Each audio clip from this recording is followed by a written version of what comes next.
Amin. Mari sekali lagi berikan kemuliaan bagi nama Tuhan kita. Shalom saudara, lambaikan tangan saudara, katakan shalom.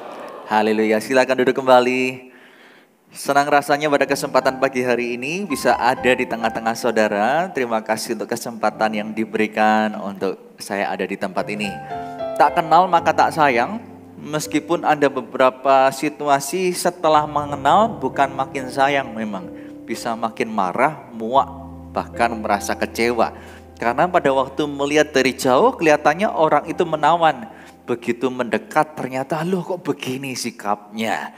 Tapi kerinduan saya di dalam pengenalan kita kiranya berujung jadi saling memberkati satu dengan yang lain ya. Setuju katakan amin. Nama saya Benny Wijaya. Dari pernikahan saya dengan istri saya Lianawati, Tuhan karuniakan 2 orang putra. Yang pertama lahir pada saat kami melayani di Gereja Mawar Syaron Kalimantan Barat di Pontianak. Dan yang kedua lahir pada saat kami melayani di Kalimantan Timur, Kota Samarinda. Saat ini kami semua ada di Jakarta, saya melayani di bidang FLC. Jadi kami rindu kalau Anda berkesempatan ke Jakarta, jangan segan untuk mampir dan menyapa. Karena berkat doa dan dukungan semua Anda, hari ini perdana di Gereja Mawar Syaron Jakarta dan Tangerang, kami menambahkan 2 jam ibadah, jam 7 pagi dan 7 malam. Jadi sepanjang hari ini ada 7 ibadah. Berikan kemuliaan bagi nama Tuhan. Haleluya. Saudara, pada kesempatan hari ini kalau saya mengingat bahwa tak kebetulan kita bersama. Injil itu untuk semua orang, semua usia, semua kalangan, dan sepanjang masa. Berita untuk memberitakan Injil, mandat itu kita terima, perlu kita lakukan setiap pribadi. Tapi yang menjadi hal yang perlu kita simak, perhatikan dan banggakan adalah di gereja kita, bukan hanya di 1-2 Gereja Mawar Syaron, tapi seluruh Nusantara maupun mancanegara, kita menjadikan pemberitaan Injil menjadi agenda bersama. Hal itu tak banyak lokasi, tempat atau gereja lakukan. Karena itu pada saat di bulan Oktober kita memasuki momen Cegevan, jangan sampai terlewatkan untuk menjadi alat Tuhan bagi sesama kita. Bisa tengok kanan kiri dan katakan, Tuhan ingin memakaimu. Haleluya. Pada kesempatan hari ini saya akan menyampaikan 2 tema. Yang pertama salah diagnosa, dan yang kedua di ibadah umum kedua yang ada kaitannya berbicara tentang pintu pertobatan dan ruang pertumbuhan iman. Nah, penting sekali karena pertobatan itu ibarat pintu, saudara. Pada saat kita membuka pintu, itu bisa membawa kita masuk lebih dalam di sebuah ruangan, atau melalui pintu yang sama kita meninggalkan ruangan itu. Pada saat kita mengikut Tuhan, keputusan untuk mendekat kepada Allah melalui pertobatan membawa kita masuk kepada pengenalan akan Tuhan yang lebih jauh. Tapi kita juga bisa mengambil keputusan meninggalkan pintu pertobatan menjauh dari Tuhan. Pada saat kita mengambil keputusan untuk mendekat kepada Allah, pintu kita buka, masuk pada ruangan, kita akan masuk ke ruang pertumbuhan iman. Penting untuk kita pahami, karena kalau di dalam kitab Kejadian, Tuhan memperkenalkan dirinya sebagai Allah yang mencukupi, Jehovah Jireh. Tapi dalam Keluaran, Tuhan memperkenalkan dirinya sebagai Jehovah Rafa, Allah yang menyembuhkan. Dalam satu kitab Allah memperkenalkan karakternya. Dalam kitab yang lain karakter yang lain Tuhan tambahkan. Tetapi kalau kita menyimak Mazmur 23 di mana Daud berkata, Tuhan engkau gembalaku yang baik. Daud tidak hanya menyebut tentang pribadi Tuhan sebagai Allah yang mencukupi, tetapi Allah yang menyembuhkan. Allah yang memberi damai sejahtera, Allah yang memberi terang, Allah panji keselamatan. Dengan kata lain kita bisa menemukan dalam kehidupan kita sebagai orang percaya, ada orang yang mengenal Tuhan tapi miskin dalam karakter Allah. Siapa Allah bagi dirinya? Hanya 1-2 hal yang dia kenal. Tapi dalam kehidupan orang yang lainnya seperti Daud, orang itu bisa mengenal Tuhan dalam kekayaan karakternya. Di ibadah umum 2 kita akan berbicara tentang hal tersebut. Dan saya percaya itu akan menuntun Anda mengenal Tuhan dari sisi yang berbeda. Kalau Anda berkesempatan jangan sampai melewatkannya. Nah, hari ini kita pagi ini berbicara soal salah diagnosa.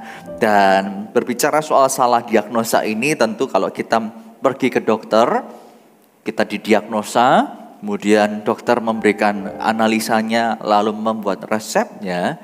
Selama kita tidak mempertanyakan, kita tidak akan pergi ke second opinionnya.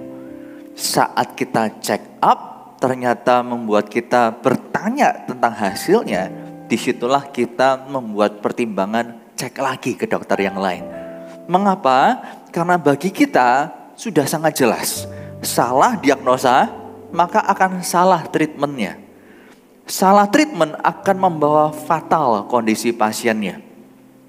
Tahun waktu kita COVID, saya lupa waktu Delta itu kalau nggak salah 2020 ya, 2020-2021. Di hari Minggu saya pagi-pagi diinformasikan ada satu rekan yang sakit, kena COVID. Tak lama kemudian saya juga positif. Saya pulang ke rumah, saya pakai APD mengurus istri dan anak-anak. Setelah itu semua mengkhawatirkan karena momen Delta itu banyak yang akhirnya meninggal dunia. Mungkin juga kita punya kerabat yang seperti itu. Pada saat orang deg-degan dengan kondisi saya merasa kok kelihatannya nggak separah itu. Karena kondisi waktu divaksin saya lebih parah. Pada waktu kena virusnya tidak terlalu parah. Sambil saya mengurus istri dan mengurus anak-anak, lalu mengurus jemaat yang begitu banyak juga terkena, saya lupa bahwa demam saya sudah turun. Akhirnya karena saya tidak terpikir tentang demam saya rutin aja minum obatnya. Suhu demam saya yang semula 38 jadi 37, 36, 35 dan 34 saudara. Saya mikir aduh kok semakin parah begini, kok semakin menggigil. Ternyata bukan karena faktor COVID-nya, obat demamnya saya rutin minum terus saudara. Padahal sudah gak ada demamnya. Nah diagnosanya tanpa dokter, gara-gara salah treatment. Harusnya sudah ditinggalkan, saya tak sadar saya minum rutin. Akhirnya fatal, meskipun tidak separah yang dipikirkan, tapi paling tidak itu sudah mengganggu. Nah dalam kehidupan kita juga bisa menjadi orang yang salah treatment menyikapi dosa. Tahun 2016 istri saya didiagnosa infeksi di otak. Karena itu diarahkan untuk kami segera ke kota besar, entah Surabaya, entah Jakarta untuk penanganan lebih jauh. Karena pada waktu di Samarinda dokter berkata yang kenal kami, alat kami terbatas. Kelihatannya lebih baik bawa ke kota besar. Sampai di Surabaya, proses MRI, dokter berkata ini bukan infeksi otak, tapi tumor batang otak. Wah bagi saya ngeri, gak pernah ngadepin seperti itu, ukurannya 4 cm. Pada saat dokter bertanya apa yang kamu lakukan, saya turunkan tangan saya karena tangan saya bergetar. Dokter berkata pilihannya 2, kamu biarkan istrimu seperti ini seumur hidup, atau kamu tangani dengan operasi. Tapi karena lokasinya itu di batang otak, setiap langkah bisa berujung kepada kecacatan. Gak bisa berjalan, gak bisa ngomong, gak bisa melihat atau apapun itu. Kamu siap gak? Saya putuskan ini istri saya ambil konsekuensinya operasi. Kami terbang ke Jakarta. Pada saat terbangnya Jakarta, 2 minggu proses untuk diagnosa, mengetahui kondisi sebenarnya ada apa. Di Surabaya sudah di MRI, di Jakarta berulang 2 kali di MRI lagi. Jadi total 3 kali. Dokter berkata tunggu dulu ya, sebab tumornya nggak ada. Ini bukan tumor, ini stroke batang otak. Jadi lepas dari mulut buaya masuk ke mulut singa saudara. Kalau Anda tahu stroke setengah itu layu sebagian, istri saya pada waktu itu layu kedua sisinya. Jadi treatmentnya akhirnya berbeda. Dan apakah itu salah diagnosa saya nggak tahu. Tuhan izinkan kami mengalami ini dan kami tahu banyak hal yang kami lihat sebagai bentuk penyertaan. Sekarang sudah jauh lebih baik kondisinya. Bapak Ibu Saudara sekalian, pada saat salah diagnosa, salah treatmentnya itu akan berujung kepada kefatalan. Saat kita memandang dosa sebagai sebuah penyakit, treatment kita bisa salah. Kita jika memandang dosa sebagai penyakit mental, penyakit fisik, maka cara kita menangani dosa dengan salah tidak akan menjadi solusi yang tepat. Dosa bukanlah penyakit. Sebab jika dosa itu penyakit fisik atau mental, tak perlu Kristus turun dari surga jadi manusia mati di kayu salib bagi kita semua. Karena dosa bukan penyakit, tak sedikit kita yang salah diagnosa dan berujung kita lelah dengan kehidupan. Kita berpikir pada saat kita itu melakukan ini dan itu tepat, ternyata membuat kita berpikir, sudah, aku menyerah saja dengan kehidupan. Salah satu orang yang kita bisa temukan di Alkitab salah mendiagnosa dirinya adalah seorang wanita dari Samaria. Mari kita melihat bersama-sama dalam kitab Yohanes pasal yang keempat.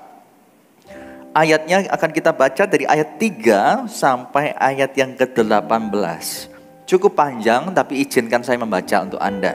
Yohanes 4 ayat 3 sampai 18. Ia pun meninggalkan Yudea dan kembali lagi ke Galilea, yaitu Yesus. Ia harus melintasi daerah Samaria. Maka sampailah ia ke sebuah kota di Samaria yang bernama Sikar. Katakan bersama-sama, Sikar. Dekat tanah yang diberikan Yakub dahulu kepada anaknya Yusuf. Di situ terdapat sumur Yakub. Yesus sangat letih oleh perjalanan, karena itu ia duduk di pinggir sumur itu. Hari kira-kira pukul 12. Katakan pukul 12. Maka datanglah seorang perempuan Samaria hendak menimba air. Kata Yesus kepadanya, berilah aku minum. Hal ini tentu wajar untuk disampaikan, namanya orang haus. Sebab murid-muridnya telah pergi ke kota membeli makanan. Maka kata perempuan Samaria itu kepada Yesus, masakan engkau seorang Yahudi minta minum kepadaku seorang Samaria? Diberi keterangan di sana, sebab orang Yahudi tidak bergaul dengan orang Samaria. Tidak bergaul ini diperhalus. Tepatnya tuh orang menolak, orang Yahudi itu menolak orang Samaria. Bahkan jika melihat dari kejauhan, meludah itu menjadi sesuatu yang dianggap pantas. Karena orang Yahudi memang menolak, membenci, tak menyukai orang Samaria. Menganggap orang Samaria itu bukan orang yang setia kepada Tuhan. Orang Samaria adalah percampuran, perkawinan campur antara Yahudi dan yang bukan Yahudi. Jadi mereka memandang kamu orang Samaria, kamu bangsa pilihan tapi tak setia kepada Tuhan dengan kawin campur yang kamu lakukan. Nah, kebenciannya itu begitu rupa. Maka dari itu perempuan pada saat menemukan Yesus berbincang bahkan minta air, itu dipandang sebagai sesuatu yang tidak lazim. Ayat yang ke-10. Jawab Yesus kepadanya, jikalau engkau tahu tentang karunia Allah dan siapakah dia yang berkata kepadamu, berilah aku minum, niscaya engkau telah meminta kepadanya dan ia telah memberikan kepadamu air hidup. Katakan bersama-sama, air hidup. Ini menarik saudara. Semula pembicaranya tentang air jasmani, mendadak berubah ke air hidup. Ini bukan sesuatu hal yang biasa. Air ya air, ada timba ya topiknya air. Tapi saat berubah konteksnya jadi air hidup, ternyata itu nyambung dengan apa yang di benak dari wanita ini. Kata perempuan itu padanya, Tuhan, engkau tidak mempunyai timba dan sumur ini amat dalam. Dari manakah engkau memperoleh air hidup itu? Adakah engkau lebih besar daripada bapa kami Yakub yang memberikan sumur ini kepada kami yang telah minum sendiri dari dalamnya? Ia serta anak-anaknya dan ternaknya. Jawab Yesus kepadanya, barang siapa minum air ini, ia akan haus lagi. Tetapi barang siapa minum air yang akan kuberikan kepadanya, ia tidak akan haus untuk selama-lamanya. Sebaliknya, air yang akan kuberikan kepadanya akan menjadi mata air di dalam dirinya, yang terus-menerus memancar sampai kepada hidup yang kekal. Jadi begitu wanita itu menerima air hidup dari Tuhan Yesus, yang Yesus katakan bahwa itu akan menjadi mata air di dalam diri. Bahkan mata air itu tak akan berhenti hanya karena engkau telah meninggal dunia. Sampai pada kekekalan air itu akan tetap memancar. Hal itu diresponi oleh wanita di ayat 15 dengan berkata, Tuhan, Berikanlah aku air itu, supaya aku tidak haus dan tidak usah datang lagi ke sini untuk menimba air. Kata Yesus kepadanya, pergilah, panggillah suamimu dan datang ke sini. Kata perempuan itu, aku tidak mempunyai suami. Kata Yesus kepadanya, tepat katamu, bahwa engkau tidak mempunyai suami. Sebab engkau sudah mempunyai 5 suami, dan yang sekarang ada padamu bukanlah suami. Dalam hal ini engkau berkata benar. Bapak Ibu Saudara sekalian, pada saat kita melihat dosa itu menjadi sebuah penyakit, dalam hal ini mungkin penyakit mental, tidak sedikit orang itu yang berpikir bagaimana cara memuaskan atau menutup lubang dosa itu. Dalam case wanita ini, tentu tak ada wanita yang ingin mau dimadu. Tak ada. Atau berganti-ganti pasangan seperti ini. Tak ada yang hobi menikah. Seorang yang bernama Scotty Wolf, dia telah menikah terbanyak yaitu 29 kali. Dan paling cepat untuk pisah setelah 19 hari pernikahan. Jadi 29 kali menikah, paling singkat itu pernikahannya hanya 19 hari. Dan 2 kali kasus perceraiannya karena yang pertama gara-gara istrinya pakai sikat giginya. Pakai sikat gigi berujung perceraian. Yang kedua ada salah satu momen mantan istrinya yang lain gara-gara makan biji bunga matahari di ranjang. Itu bisa bikin cerai. Bagi kita pikir kok bisa ya orang ini nikah sebanyak itu. Kok bisa ya orang ini tuh ekstrim.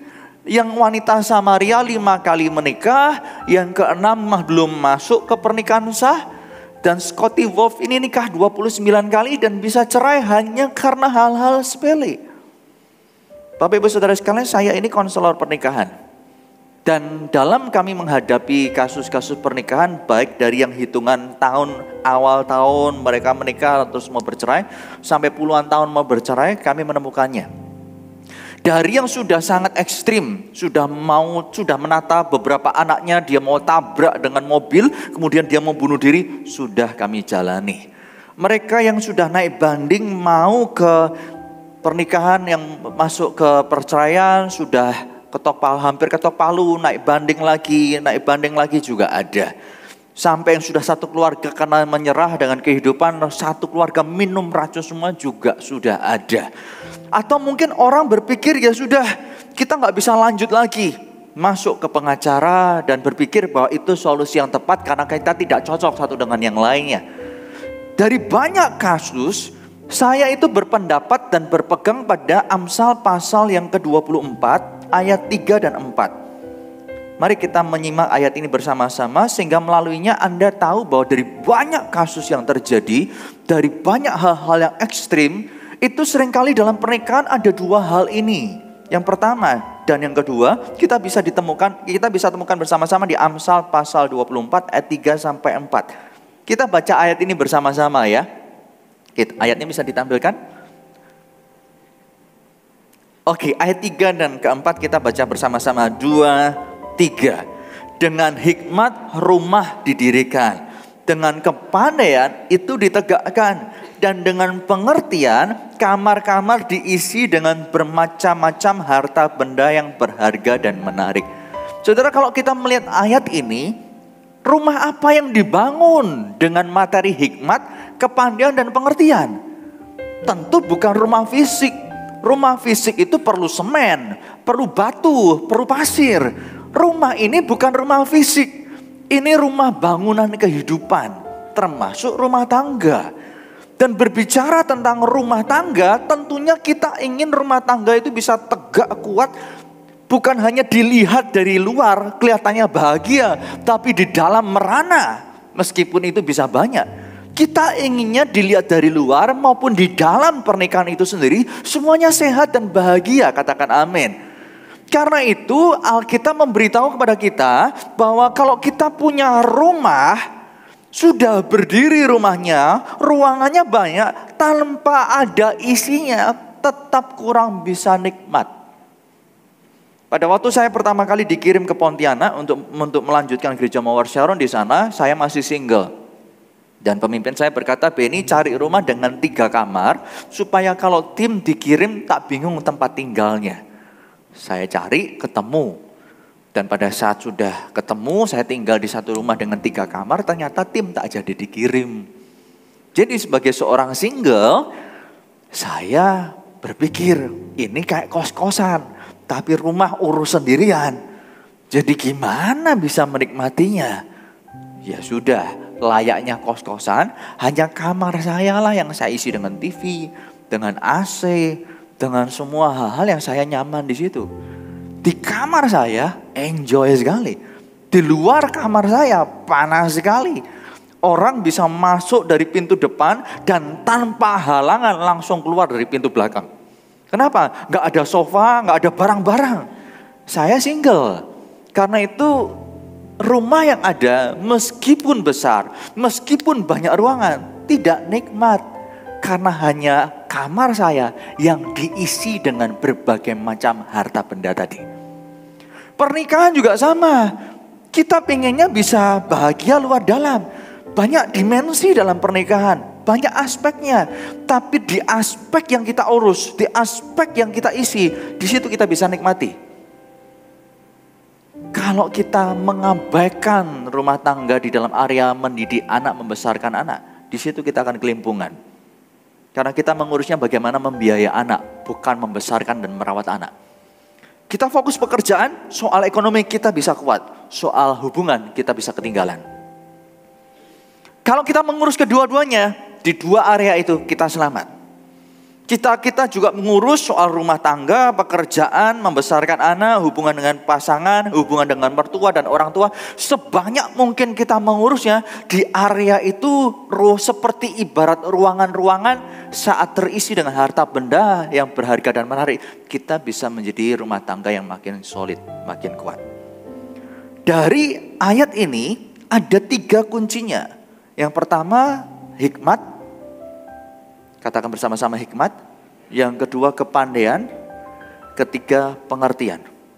Ada hikmat, kepandaian, pengertian yang dibutuhkan untuk sebuah pernikahan itu tumbuh besar dan kuat. Dan anak-anak bertumbuh pengaruhnya makin besar dalam hal yang sehat. 3 hal ini beda saudara. Hikmat, kepandaian, dan pengertian itu 3 hal yang berbeda. Meskipun hal yang berbeda modalnya satu. Pengetahuan. Katakan bersama-sama pengetahuan.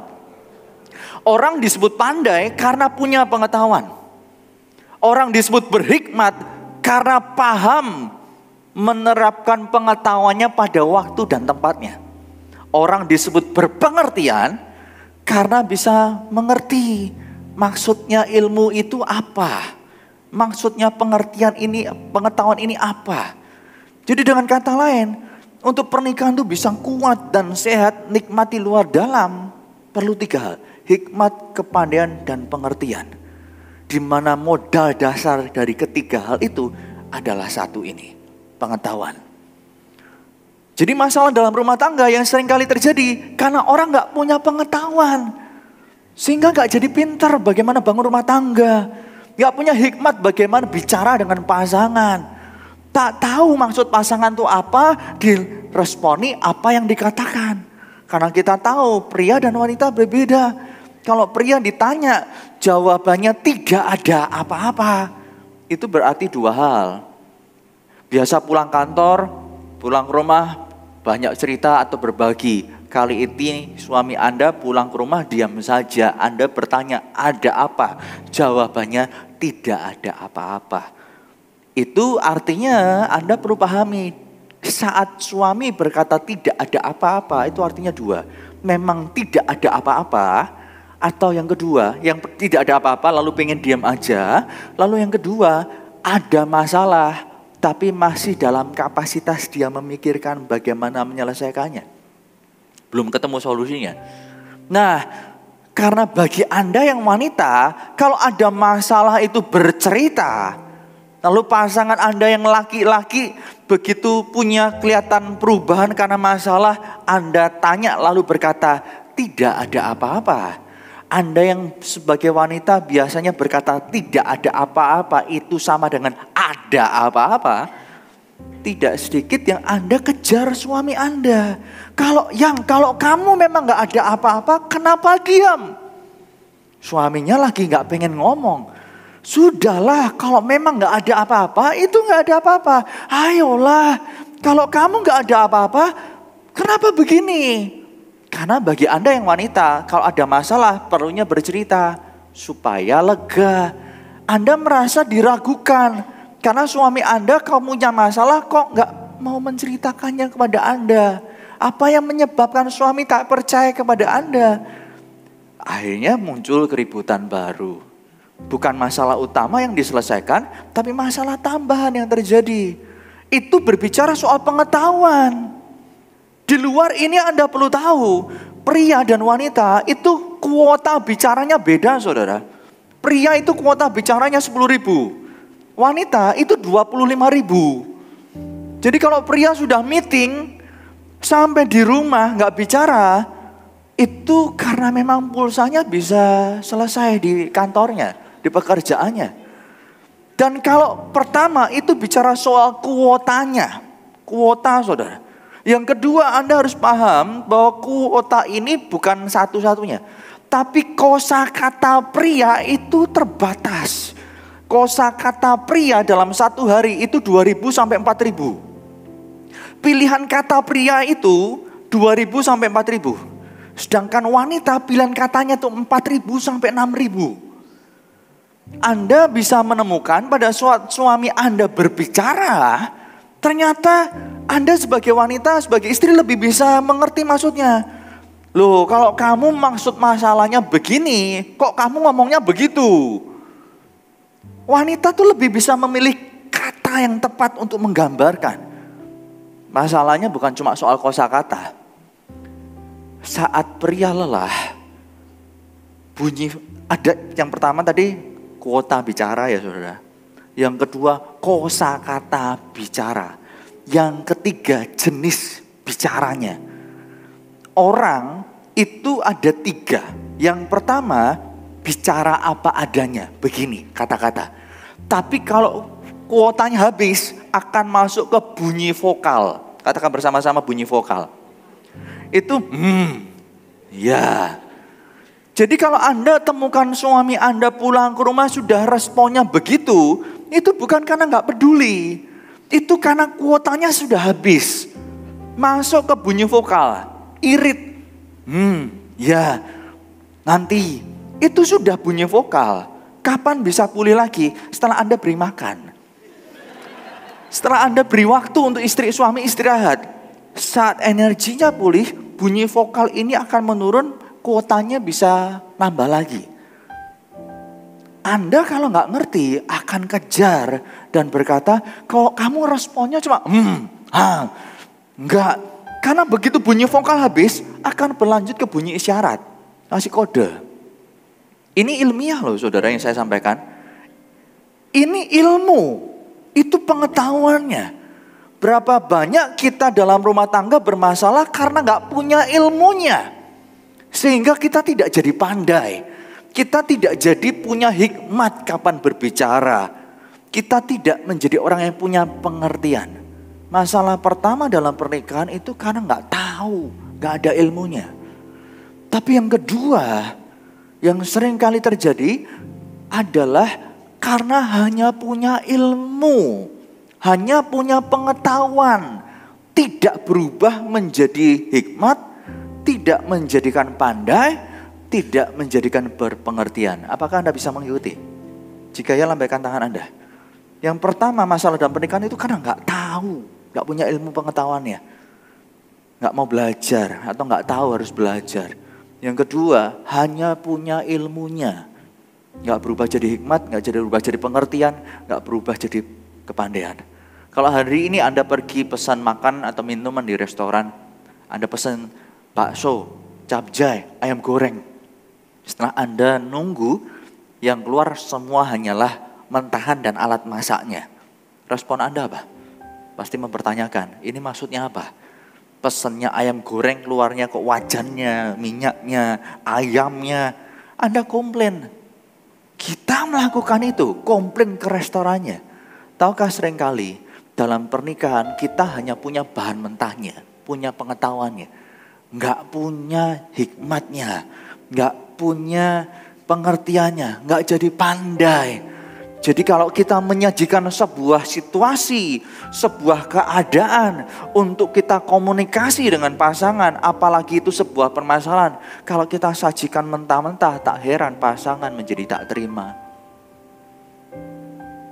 Dan saya mau katakan pada Anda, kurangnya pengetahuan atau hanya sebatas punya pengetahuan, itu bisa dikembangkan, bisa dibantu dengan belajar. Karena itu keterampilan membangun rumah tangga.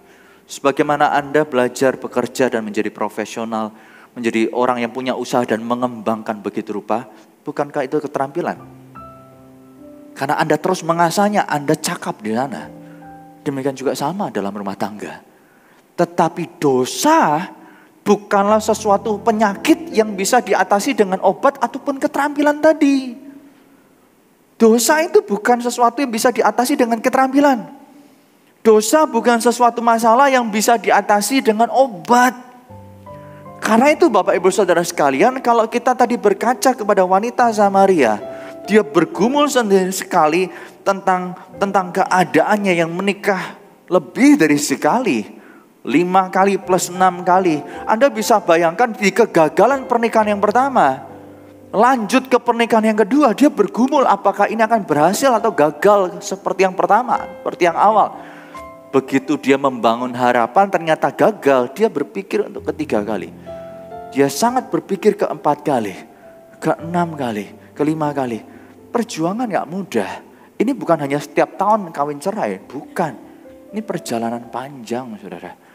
Lubang di hati yang dia punya, jawabannya bukanlah keterampilan, bukanlah pengetahuan. Tadi saya berkata kepada Anda seorang yang bernama Scotty Wolf. Tahukah Anda bahwa dia adalah mantan pendeta? Dia bukan orang yang tidak tahu kebenaran. Dia tahu kebenaran. Seperti wanita Samaria, dia tahu. Karena dia berkata kepada Tuhan Yesus, kau berkata di Yerusalem tempat orang beribadah. Dia tahu tentang kebenaran. Tapi selama tidak pernah hidup di dalam kebenaran, ternyata dosa tetap dosa yang menggerogoti kehidupannya. Linda Essek adalah seorang wanita yang menikah sebanyak 23 kali. Pencariannya juga sama.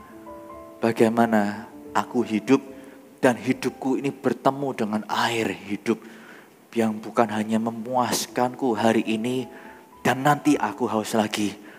Tapi saat aku menemukan air hidup itu, hidupku dalam damai sejahtera dan hidupku berjalan dalam ketentraman. Salomo adalah orang yang juga punya 300 istri, 700 gundik. Bagi kita nggak pernah terpikir itu hanya jumlah yang banyak. Itu yang hanya kita tahu. Tapi sebagai seorang yang hidup sebagai Salomo, di mana dia berkata bahwa segala sesuatu itu sia-sia. Itu berarti sebuah kesimpulan yang ia buat setelah mencoba untuk mencari solusi untuk semua keadaan lubang di hati setelah dia menjauh dari Tuhan. Dosa bukan penyakit. Dosa itu pelanggaran kepada Tuhan. Dosa itu masalah besar yang hanya bisa diselesaikan dengan perdamaian. Dosa juga bukan masalah mental. Suatu kali ada seorang anak wanita yang dibawa ke rumah sakit. Orang tuanya menghubungi kami karena dalam kebingungan anaknya itu meronta-ronta sudah beberapa hari di sana. Saat kami tiba di sana, kami tahu bahwa anak muda ini seorang wanita sebelum diselamatkan, dia sudah telanjang bulat lari-lari di kampusnya dan hampir disekap. Begitu masuk ke rumah sakit, kami mengetahui bahwa wanita ini kami perhatikan bukan karena pekerjaan roh jahat, tapi karena meronta-ronta, karena sudah dalam kondisi lelahnya menghadapi tekanan hidup sebagai anak muda, dia tak kuat lagi menahan beban, meledak dengan depresi, lalu ditangani. Orang tuanya mendesak dan berkata, Pak doakan. Kami mencoba untuk menenangkannya dan berkata, yang dibutuhkan bukan doa. Yang dibutuhkan untuk anak ini itu makan dulu, sehatkan fisiknya. Karena kondisinya sudah kehilangan dehidrasi, sudah lelah, sudah semuanya berkumpul di situ. Bapak Ibu juga sama, yang Bapak Ibu butuhkan itu istirahat. Tapi gak bisa karena gak tahu. Singkat cerita setelah negosiasi kami dengan pihak keluarga, mereka percaya, memilih oke, kalau perlu anak kami direhab dulu. Dan dipulihkan dengan baik. Setelah itu treatment dijalankan secara pendampingan rohani. Suami istri ini bisa kembali ke rumah, tunggu pada waktunya, datangi tempat rehabnya. Dan dalam kondisi yang sudah sehat, bisa berbincang lebih baik. Saat nurut, jalani semua hal yang dibutuhkan untuk urusan mental. Setelah 40 hari mereka berjumpa dan selanjutnya tidak ada masalah yang serupa. Itu mental. Itu mental, bukan dosa. Ada orang yang benar-benar secara jiwa itu gila, tidak waras lagi. Orang ini tidak bisa ditreatment dengan mentalnya, didampingi, tapi perlu didoakan. Dan setelah didoakan, dosanya dibereskan, terjadi pemulihan, waras orangnya. Saya berikan contoh yang lain. Suatu kali ada seorang pengusaha. Pengusaha ini jatuh usahanya. Dia bangkrut. Dalam kebangkrutannya dia bergumul kepada Tuhan. Dari seorang yang tak pernah dekat dengan Tuhan. Tapi karena butuh dia cari Tuhan. Pada saat dia berdoa. Tanpa dia tahu ada jemaat lain yang pada saat teduh digerakkan di hati untuk memberkati sejumlah nominal uang. Karena itu dia menyiapkannya. Dan pada saat hari Minggu berjumpa ingin diberikan 2 meter menuju orang tersebut, mendadak keinginan untuk memberi sirna. Ganti sebuah pertanyaan, ngapain aku berkati orang ini? Ngapain aku tolong orang ini? Itu 2 meter sebelum serah terima, saudara. Dan akhirnya karena begitu signifikan perubahannya, dia langsung berpaling tinggalkan pengusaha itu. Orang itu tetap berdoa. Orang itu tetap mencari Tuhan. Tuhan itu setia. Tuhan gerakkan jemaat yang lain. Orang kedua melakukan yang sama.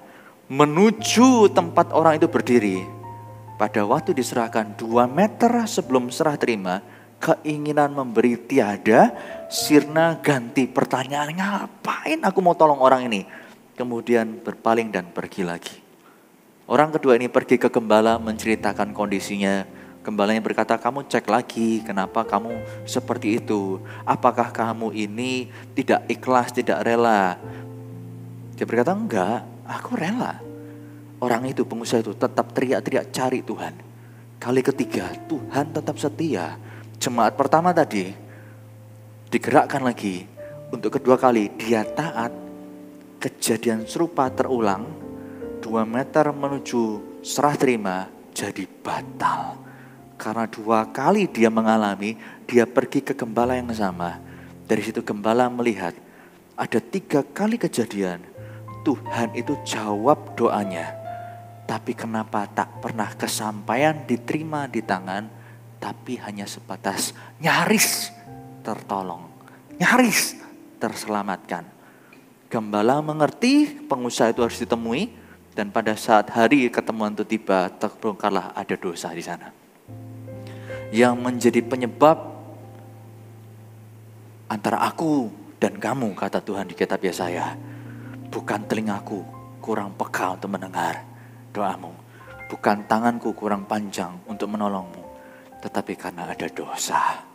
Dosa bukan penyakit. Pada saat dosanya dibereskan, pertolongan itu diterima. Kita itu butuh berseru kepada Tuhan dan menerima jawaban doa, bukan? bukan sebatas nyaris terima jawaban doa kan. Berapa banyak yang pengen nyaris terima jawaban doa? Gak ada, kita pengen terima. Karena itu jangan salah treatment terhadap dosa. Sebab di mata kita bisa menutupi, di mata Allah itu terbuka dengan terang benderang. Dosa adalah dosa. Bapak Ibu Saudara sekalian, kembali kepada ayat yang kita baca di dalam kitab Yohanes pasal yang keempat tadi, di ayat yang ke-25 sampai ke-26 dikatakan, jawab perempuan itu kepadanya, aku tahu bahwa Mesias akan datang yang disebut juga Kristus. Apabila ia datang, ia akan memberitahukan segala sesuatu kepada kami.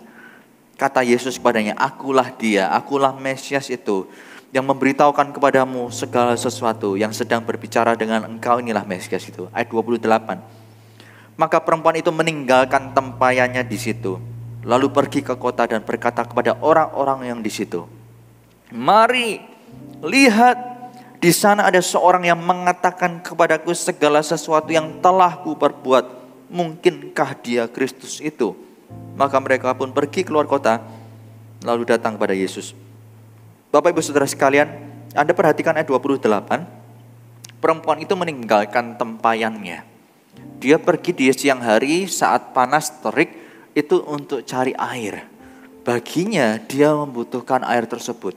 Tempayan itu tempat penyimpanannya.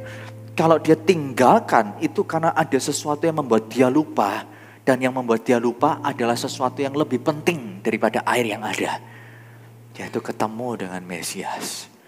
Perjumpaan dengan Mesias itu mengubah hidupnya. Diagnosanya menjadi jelas. Dari semula butuh banyak pendamping atau suami yang tepat. Tapi ternyata yang kubutuhkan adalah Tuhan yang menerimaku apa adanya. Dan pada saat dia sudah menemukannya, dia yang semula malu-malu justru bisa menjadi orang yang membuka diri dan berseru kepada orang-orang, Mesias kutemui, Mesias kutemui, Mesias kutemui. Dia memberitahukan kepadaku apa yang kuperbuat. Semula yang jadi aib, sehingga dia malu karena disebut sebagai sampah masyarakat. Ternyata aib tersebut tak lagi menjadi sesuatu lubang yang tak tertambal. Karena Allah menerima dia apa adanya. Dia berani buka diri dan berkata, dia tahu semuanya tentang aku. Dia Mesias itu. Dan orang-orang yang melihat perubahan wanita tersebut berkata, ikut, aku mau ikut. Dan semua datang menjumpai Yesus. Bapak Ibu Saudara sekalian, dengan ini saya mau berkata, pendamaian dengan Kristus dari semua dosa itu adalah kunci awal pemulihan segala sesuatu dalam kehidupan.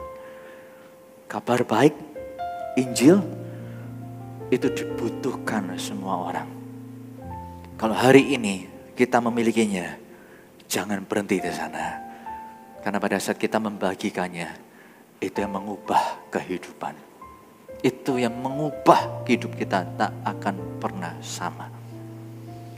Saya ingin kita tahu bahwa bertobat bukan berarti berhenti melakukan kejahatan. Karena kita bisa melakukan kejahatan dan berhenti karena kita takut hukumannya.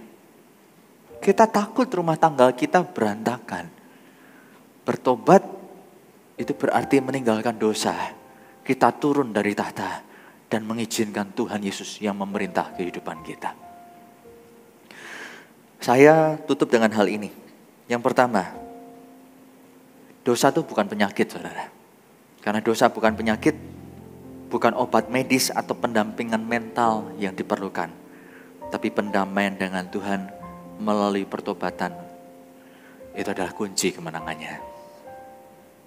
Pertobatan. Saya punya cita-cita jadi penjahat itu sejak usia 4 tahun. Itu waktu saya pegang rokok pertama kali. Hidup saya cita-citanya jadi penjahat.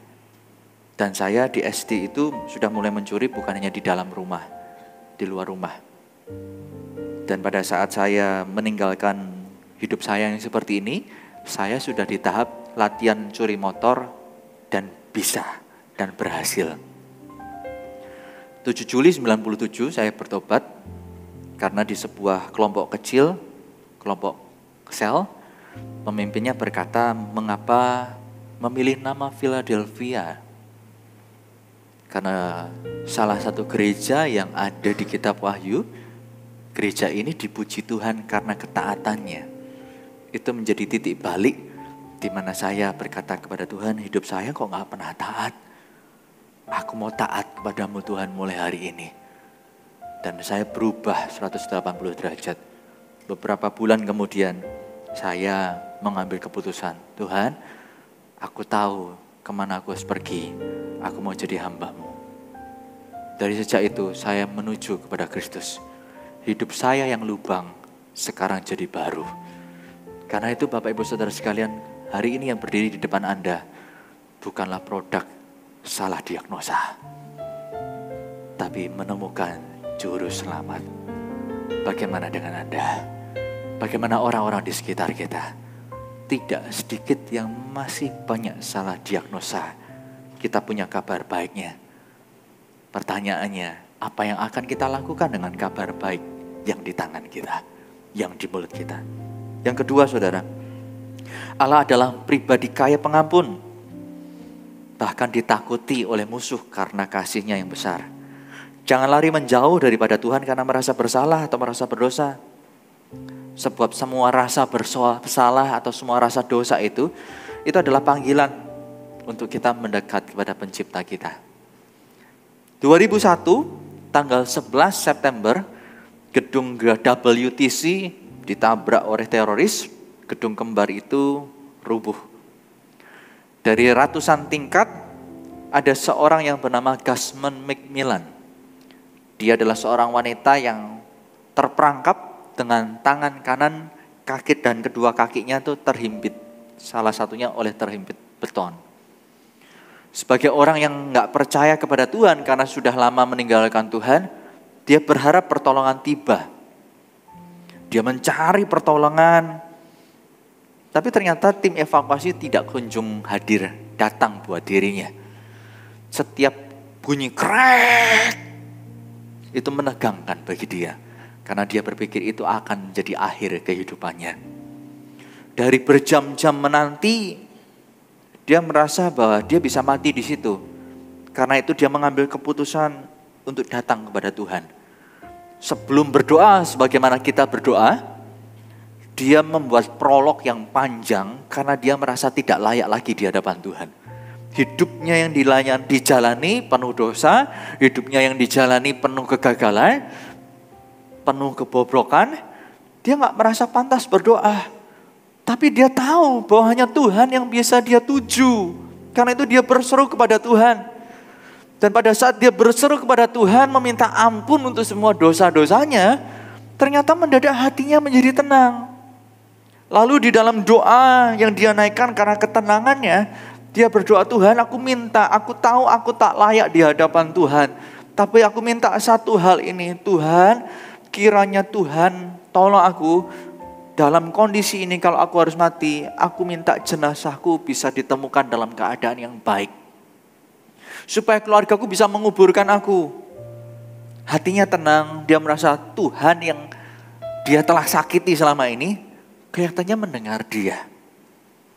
Sambil menanti pertolongan berjam-jam, imannya mulai bertumbuh. Dia datang lagi kepada Tuhan dan berkata dengan prolog yang panjang karena dia merasa gak layak di hadapannya. Lalu melanjutkan untuk merevisi doa pertama tadi. Kalau pertama dia minta supaya jenazahnya ditemukan, kali kedua ini bertanya kepada Tuhan, Tuhan boleh enggak aku minta lagi, bukan jenazahku ditemukan, tapi aku mau diselamatkan. Kalau aku harus berpisah dengan keluargaku, aku ingin itu terjadi di rumah sakit aja supaya aku bisa berjumpa dengan mereka terakhir kalinya. Hatinya kembali tenang, dia tahu Tuhan jawab. Singkat cerita, masih dalam masa penantian yang menegangkan, hatinya yang tenang membawa dia untuk kembali berani minta lagi kepada Tuhan dan merevisi permintaan yang kedua. Dia berdoa Tuhan dengan prolog tadi. Karena dia merasa gak pantas, gak merasa layak di hadapan Tuhan. Dan diakhiri dengan Tuhan, aku minta kepadamu, aku gak ingin aku mati di rumah sakit. Aku mau tetap hidup. Aku mau hidup. Aku mau beritakan kasih-Mu. Singkat cerita, setelah menaikkan doa, hatinya tenang. Tantangan tidak hilang. Dia masih menunggu berjam-jam. Setiap bunyi itu menjadi tekanan tersendiri. Tapi pada saat tim evakuasi bukan karena melihat dia lalu menolongnya. Tim evakuasi itu menolong dia karena melihat ada helm di sampingnya yang memantulkan cahaya. Gak nyambung ya saudara ya. Gak nyambung. Tapi yang gak nyambung ini Tuhan pakai. Karena tim evakuasi itu melihat kok ada pantulan sinar. Jangan-jangan masih ada korban di sana. Karena faktor yang gak disangka ini membuat tim evakuasi memutuskan tengok ke situ. Dan menemukan Kasman Macmillan ini. Diselamatkannya dia. Tak peduli seberapa jauh hidupmu dari Tuhan. Tuhan bisa memakaimu dan tidak ada kebetulan. Seorang yang bernama Tyler Moon. Bukan Sailor Moon ya saudara. Tyler Moon. Seorang pria berusia 25 tahun. Dia hobinya berlari. Di salah satu pertandingan lari yang dia jalani 10 mil. Dia tulis di nomor urutnya dia Jesus saves. Yesus menyelamatkan untuk menginspirasi yang lainnya. Pada saat dia berlari, di mil yang ke-8 mendadak dia tumbang karena sakit jantung. Semua orang berkerumun dan mencoba menyelamatkannya. Puji Tuhan, tertolong. Pada saat tertolong, bukan karena kebetulan, tetapi karena Tuhan itu memang hadir untuk memberi pertolongan kepada setiap kita. Meskipun kita menyebutnya kebetulan. Di belakang dia, tepat di belakang Tyler Moon ini, adalah seorang perawat evakuasi. Perawat ICU, saudara. Dan yang bisa dilakukan pertolongan kan, langsung memberi pertolongan tepat. Tapi tahukah Anda siapa nama orang itu? Namanya Jesus Bueno. Bueno artinya baik. Jadi Yesus menyelamatkan, ditolong oleh Yesus baik. Jesus Bueno. Ini kisah nyata. Tidak ada yang kebetulan dalam kehidupan. Di tempat ini, Anda tak kebetulan mendengar firman Tuhan disampaikan. Pada saat Anda berjumpa dengan orang-orang dan menyampaikan kabar baik, tidak ada kebetulan. Di depan mata mereka kelihatan baik-baik saja. Di dalamnya remuk begitu rupa, tak bisa kita lihat. Sebab Tuhan melihat hati, manusia melihat di depan mata. Di mata kita orang itu bisa menjengkelkan, orang itu kelihatan tidak butuh pertolongan. Tapi Allah mengerti, hatinya teriak butuh pertolongan. Ketaatan kita dibutuhkan untuk menjadi jawaban, memberi air hidup, kesembuhan bagi orang-orang yang di dalam dosa. Berikan kemuliaan bagi nama Tuhan. Karena itu yang terakhir saudara, sebagai anak Tuhan, biarlah DNA Bapa di surga itu kita punya pula bagi yang terhilang melalui kasih dan kepedulian kita yang nyata. Saya berdoa firman Tuhan hari ini menjadi bekal pada saat kita melangkah dalam kehidupan sehari-hari. Tidak ada yang kebetulan. Tidak ada yang kebetulan bagi orang lain, tidak ada yang kebetulan bagi kita. Tuhan setia senantiasa ada. Mari kita gunakan kehidupan yang satu kali ini untuk kemuliaan namanya. Amin. Mari kita bangkit berdiri bersama-sama.